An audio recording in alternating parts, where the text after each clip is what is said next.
अगले क्वेश्चन पे आते हैं।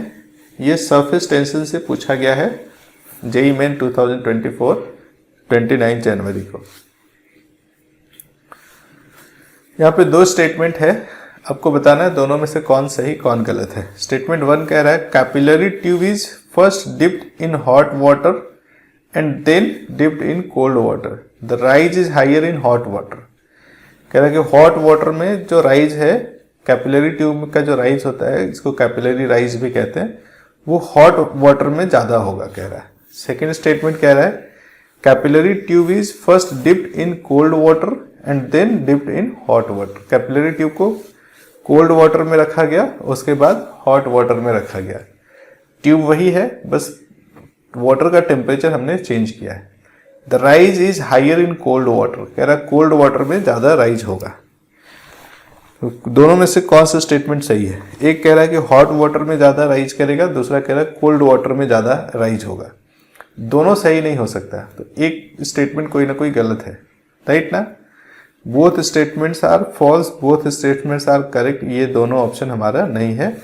स्टेटमेंट 1 दोनों ऑप्शन नहीं है, ऑप्शन 1 या 2 में से कोई एक सही हो सकता है, राइट ना।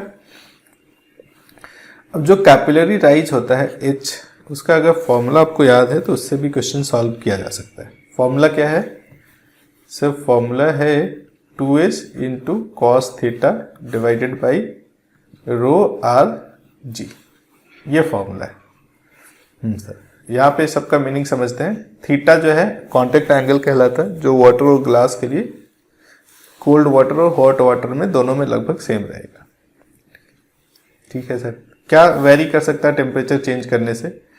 टेम्परेचर चेंज करने से यहाँ जो लग रहा है जिसमें वेरिएशन आना चाहिए वो है सरफेस टेंशन में, और दूसरा डेंसिटी ऑफ वाटर में, रो में। पर डेंसिटी में जो चेंज है ना बहुत ज़्यादा नहीं आता वाटर के डेंसिटी में, सरफेस टेंशन पे बहुत ज़्यादा फर्क पड़ता है। क्यों फर्क पड़ता है? सरफेस टेंशन जो है, आप कह सकते हैं सरफेस पे जो मॉलिक्यूल्स है वो आपस में जुड़े हैं और वो अलग नहीं होना चाहते हैं, और वो क्या करता है कि एक दूसरे को अंदर खींच रहा होता है, सरफेस को मिनिमाइज करने की कोशिश करता है। यही सरफेस टेंशन है। ये सरफेस टेंशन का फोर्स अधिक होगा जब मॉलिक्यूल मॉलिक्यूल के बीच अधिक होगा।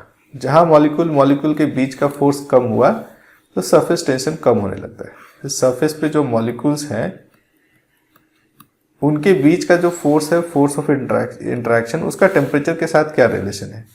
तो जैसे ही टेम्परेचर बढ़ाएंगे इसका वाइब्रेशंस बढ़ जाता है, राइट ना।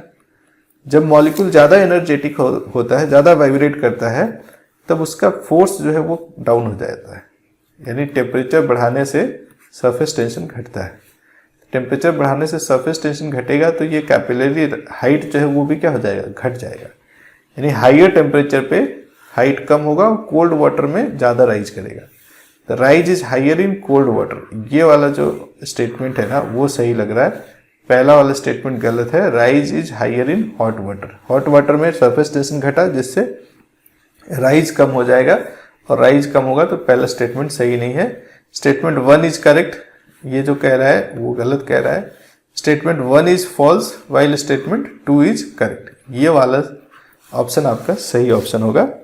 कौन सा ऑप्शन? ऑप्शन 2 बिल्कुल सही।